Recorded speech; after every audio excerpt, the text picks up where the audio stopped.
दोस्तों, स्वागत है आपका आपके YouTube चैनल ब्राइट लर्न में। तो आज मैं बात करने जा रहा हूं करंट अफेयर्स 1 से लेके 8 तक की बहुत इंपॉर्टेंट करंट अफेयर्स है जो आपके कहीं ना कहीं एग्जाम में देखने को मिलेगी। अगर आपका कोई हाल फिलहाल में एग्जाम हो तो जरूर देखें। और 1 से 8 तक की बहुत इंपॉर्टेंट करंट अफेयर्स है। तो मैं बिना समय बर्बाद करते हुए सीधे आपके पहले क्वेश्चन पर बात करता हूं। तो आज का पहला क्वेश्चन क्या है हमारा, हाल ही में कौन सी ट्रेन दक्षिण रेलवे की पहली एकीकृत प्रबंधन प्रणाली IMG प्रमाणित ट्रेन बन गई है। कहां की? दक्षिण रेलवे की पहली एकीकृत प्रबंधन प्रणाली IMG यानी इंटीग्रेटेड मैनेजमेंट, ठीक है, तो बन गई है प्रमाणित ट्रेन। तो इसका आंसर क्या है? अगर कौन कौन से ऑप्शन है आपके पास, कालका एक्सप्रेस, बासुकी ट्रेन और चेन्नई मैसूर शताब्दी एक्सप्रेस, या इनमें से कोई नहीं, तो इसका आंसर है चेन्नई मैसूर शताब्दी एक्सप्रेस। ठीक है, तो इसका आंसर क्या है? चेन्नई मैसूर शताब्दी एक्सप्रेस। अब ये है तो ये कब स्टार्ट हुई थी? तो 1994 में स्टार्ट हुई थी ये हमारी कौन सी? चेन्नई मैसूर शताब्दी एक्सप्रेस। बासुकी ट्रेन से संबंधित क्वेश्चन क्या है? बासुकी ये सबसे लंबी ट्रेन है और मालगाड़ी है ये, और सबसे लंबी है। ठीक है, कितने डिब्बे हैं इसमें? 295 डिब्बे हैं। ठीक है, कितने? 295 डिब्बे हैं बासुकी ट्रेन। अब बात आई है यहाँ पर रेलवे की। तो सबसे पहले हमें पता होना चाहिए रेल मंत्री कौन है। रेल मंत्री है यहाँ पर अश्विनी। कौन है? अश्विनी। अश्विनी। अब सबसे इंपॉर्टेंट क्वेश्चन ये है कि भारत में रेलवे के कितने जोन है? 18 जोन। और सबसे नवीनतम जोन कौन सा है? विशाखापट्टनम। विशाखापट्टनम कौन सा? सबसे नवीनतम रेलवे जोन है। और कौन से नंबर का है? 18वां। और ये रेलवे जोन कहां पर पड़ता है आपका? आंध्र प्रदेश में। ठीक है, कहां पर पड़ता है? आंध्र प्रदेश में। अब रेलवे की बात आई है तो रेलवे से इंपोर्टेंट 2-3 फैक्ट और बन जाते हैं। ऐसा कौन सा जोन है जो 100% विद्युतीकृत हो चुका है? तो ये कौन सा रेलवे जोन है? पश्चिम मध्य रेलवे जोन। 100% विद्युतीकरण वाला कौन सा रेलवे जोन है आपका? पश्चिम मध्य रेलवे जोन। और इसका मुख्यालय कहां पर है? इसका मुख्यालय आपका जबलपुर। और जबलपुर कहां पर है आपका? मध्य प्रदेश में। अगर बात की जाए तो पहली हॉस्पिटल ट्रेन कौन सी थी? पहली हॉस्पिटल ट्रेन आपकी थी लाइफलाइन। कौन सी थी? लाइफलाइन। और लाइफलाइन कहां पर चलाई गई है? बदरपुर। कहां पर? बदरपुर। और बदरपुर कहां पर है आपका? असम। और बदरपुर कहां पर है आपका? असम। अगर बात की जाए आपकी रेलवे से तो सबसे पहली किसान ट्रेन कहां से कहां तक चलाई गई थी? कौन सी? सबसे पहली किसान ट्रेन मुंबई से कहां तक चलाई गई थी? बिहार।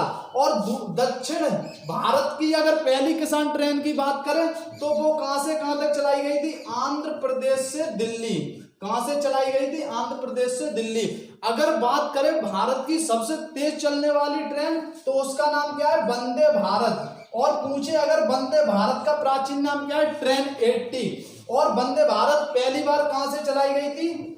दिल्ली से वाराणसी। कहां से? दिल्ली से वाराणसी। अगर आपसे पूछे दूसरी बार कहां से कहां चलाई गई थी तो दिल्ली से कटरा। कहां चलाई गई थी? दिल्ली से कटरा। तो ये थे आपके रेलवे से संबंधित, रेल से इंपॉर्टेंट क्वेश्चन और कहीं ना कहीं ये एग्जाम में पूछे गए हैं। ठीक है, अब बात कर लेते हैं आज के अगले क्वेश्चन पर। अगला क्वेश्चन है हमारा, भारत का पहला मानवयुक्त महासागर मिशन समुद्रयान कहां से लॉन्च किया गया है? ठीक है, तो ये पहला मानवयुक्त महासागर मिशन कहां से लॉन्च किया गया है? तो इसका आंसर है आपका चेन्नई। कहां से लॉन्च किया गया है? चेन्नई। अब दूसरी बात है समुद्रयान का मतलब क्या है? इसमें पनडुब्बी के द्वारा मानव को भेजा जाएगा। ठीक है, पनडुब्बी के द्वारा मानव को समुद्र में भेजा जाएगा। और ऐसा करने वाला भारत कौन सा देश बन चुका है? छठा। पहला कौन था? अमेरिका, दूसरा रूस, तीसरा फ्रांस, चौथा जापान, पांचवा चीन और छठा कौन बन चुका है? भारत। अब बात आई भारत का पहला मानवयुक्त समुद्रयान। और दूसरी बात ये कहां है? चेन्नई। कहां पर है आपका? तमिलनाडु में है। ठीक है, अब अगर बात की जाए तो भारत का पहला, अगर बात की जाए भारत का पहला मानवयुक्त मिशन कौन सा था तो वो था आपका गगनयान। कौन सा होगा आपका? गगनयान। और गगनयान का एक इंजन का प्रयोग किया जा रहा है। और ये क्वेश्चन बहुत इंपॉर्टेंट है, किस इससे इंजन का प्रयोग किया जा रहा है? इसमें उसका नाम है विकास। किस इंजन का प्रयोग किया जा रहा है? विकास। अगर बात की जाए पहला चंद्रयान मिशन, बहुत इंपॉर्टेंट क्वेश्चन है आपका, पहला चंद्रयान मिशन, चंद्रयान मिशन कब भेजा गया? ये 2013 में भेजा गया था और कब पहुंचा था? 2014 में। अगर बात की जाए तो इसे किस रॉकेट के द्वारा भेजा गया?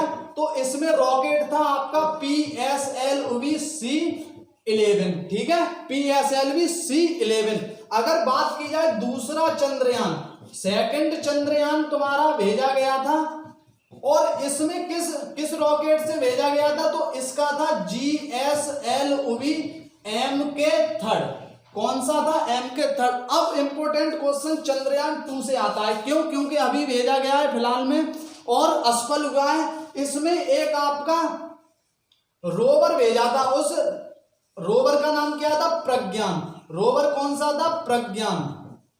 इंपोर्टेंट कौन सा है? और किस लैंडर से भेजा गया था? लैंडर का नाम क्या था इसमें? तो वो था आपका विक्रम। कौन सा था? विक्रम। ये था आपके इंपोर्टेंट क्वेश्चन, पहला गगनयान जिसमें कौन मानव भेजा जाएगा और इस मानव को जिस भेजा जाएगा उसमें किस इंजन का प्रयोग? विकास का चंद्रयान फर्स्ट किस रॉकेट से? PSLV-C11 से। और सबसे इंपोर्टेंट क्वेश्चन चंद्रयान 2 किस रॉकेट से भेजा गया? GSLV-MK3। और किस रोवर का नाम क्या था? प्रज्ञान। और लैंडर का नाम क्या था? विक्रम। तो आज का ये था हमारा दूसरा क्वेश्चन। अब बात कर लेते हैं आज के अगले क्वेश्चन पर।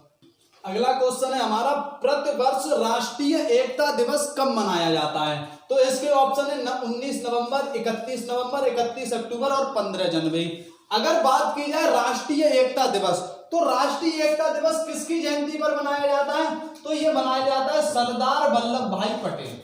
किसकी जयंती पर? सरदार वल्लभ भाई पटेल।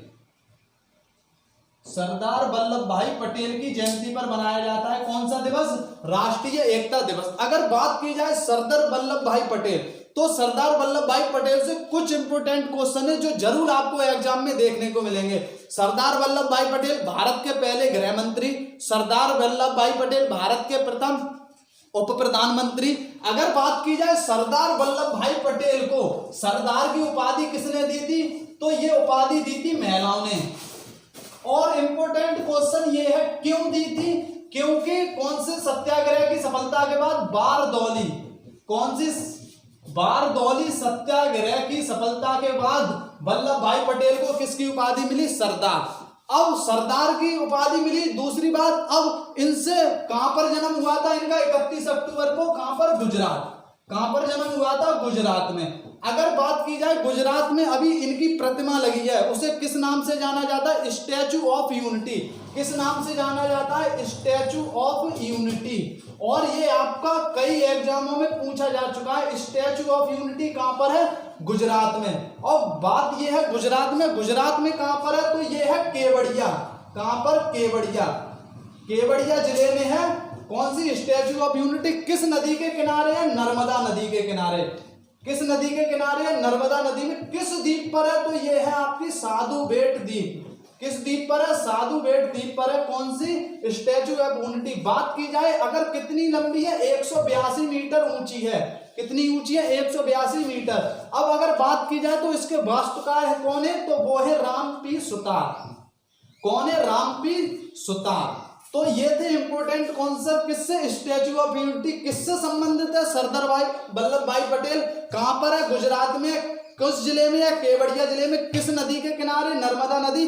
किस द्वीप पर? साधु बेट द्वीप पर। कितनी ऊंची है? 182 मीटर। और इसके वास्तुकार कौन है? रामपी सुतार। तो ये थे इंपोर्टेंट क्वेश्चन। और इस प्रकार इनका जन्म कब हुआ था? 31 अक्टूबर। कब मनाया जाता है आपका राष्ट्रीय एकता दिवस? 31 अक्टूबर को। अब बात कर लेते हैं अगले क्वेश्चन का। अगला क्वेश्चन है हमारा, 2022 में 17वें G20 शिखर सम्मेलन की अध्यक्षता कौन सा देश करेगा? कब? 2022 में। और कौन सा? यहाँ पर आपको इंपोर्टेंट रखना है कौन से नंबर की? 17वें नंबर। तो सबसे पहले हमें पता होना चाहिए G20 में क्या? 19 देश और यूरोपीय संघ, ठीक है, तो मिलकर क्या बनाते हैं? G20। अगर बात की जाए 15वां, अब आपको सबसे पहले याद रखना है 15वां G20 हुआ था 2020 में। कहां पर? सऊदी अरब में। सऊदी अरब में कौन सा हुआ था? 15वां 2020 में। इटली में कौन सा हुआ था? 16वां। कब? 2021। अगर बात की जाए इंडोनेशिया में कौन सा 17वां, कब 2022। अगर बात की जाए भारत में तो भारत में कौन सा होगा 18वां, कब होगा 2023। तो इसका आंसर क्या हो जाएगा इंडोनेशिया। अब बात की जाए कौन सा, आपको पहला याद रखना है 15वां। 15वां कब हुआ था 2020 में हुआ था, कहां पर हुआ था सऊदी अरब में। और अगर बात की जाए 16वां कब हुआ था 2021 में, कब कहां हुआ था इटली में। 17वां कहां होगा 2022 में होगा, कहां पर इंडोनेशिया में। 18वां 2023 में कहां होगा अपने देश भारत में। बात करते हैं आज के अगले क्वेश्चन की तरफ। अगला क्वेश्चन है हमारा, हाल ही में किस शहर ने सर्वश्रेष्ठ सार्वजनिक परिवहन प्रणाली का पुरस्कार जीता है। किसका सार्वजनिक परिवहन प्रणाली का पुरस्कार जीता है। तो आपका ये जीता है सूरत ने। किसने जीता है सूरत ने। अब बात की जाए सर्वश्रेष्ठ सार्वजनिक प्रणाली का पुरस्कार सूरत ने। अगर बात की जाए सतत सार्वजनिक परिवहन प्रणाली का पुरस्कार किसने जीता है कोच्चि ने। सतत परिवहन प्रणाली का पुरस्कार किसने जीता है, ये जीता है आपका कोच्चि ने। अगर बात की जाए इंदौर ने क्या जीता है सर्वश्रेष्ठ स्वच्छ शहर का पुरस्कार। किसका सर्वश्रेष्ठ स्वच्छ शहर का पुरस्कार किसने जीता है इंदौर ने। अगर बात की जाए तो भारत का पहला वाटर प्लस शहर भी कौन सा इंदौर। भारत का फर्स्ट वाटर प्लस शहर कौन सा, भारत का फर्स्ट वाटर प्लस शहर कौन सा है आपका इंदौर। अगर बात की जाए तो सर्वश्रेष्ठ, एक इंपॉर्टेंट क्वेश्चन जो पूछा गया आपके एग्जाम में, सर्वश्रेष्ठ मेट्रो का पुरस्कार किसने जीता है। तो सर्वश्रेष्ठ मेट्रो का पुरस्कार जीता है आपका दिल्ली मेट्रो। किसने जीता है दिल्ली मेट्रो ने। यह आपका एग्जाम में पूछा जा चुका है। सर्वश्रेष्ठ सार्वजनिक परिवहन सूरत। अब सूरत ने जीता है तो सूरत कहां पर है, किस नदी के किनारे है, तो ये ताप्ती नदी के किनारे है। किस नदी के किनारे बसा हुआ है ताप्ती। ताप्ती नदी निकलती कहां से है, तो ये एमपी के बैतूल जिले के सतपुड़ा से निकलती है। और मोहाना कहां बनाती है, तो ये मोहाना बनाती है अरब सागर में। कहां मोहाना बनाती है अरब सागर में। यह भी पूछा गया है कि सूरत किस नदी के किनारे बसा हुआ है, ताप्ती नदी के किनारे। कहां से निकलती है, बैतूल जिले से एमपी के। और कहां पर मोहाना बनाती है, अरब सागर में मोहाना बनाती है। कैसी है, अपभ्रंश तथा भ्रंश घाटी में रहती है कौन सी, ताप्ती नदी। ठीक है, तो ये था हमारा इंपॉर्टेंट क्वेश्चन।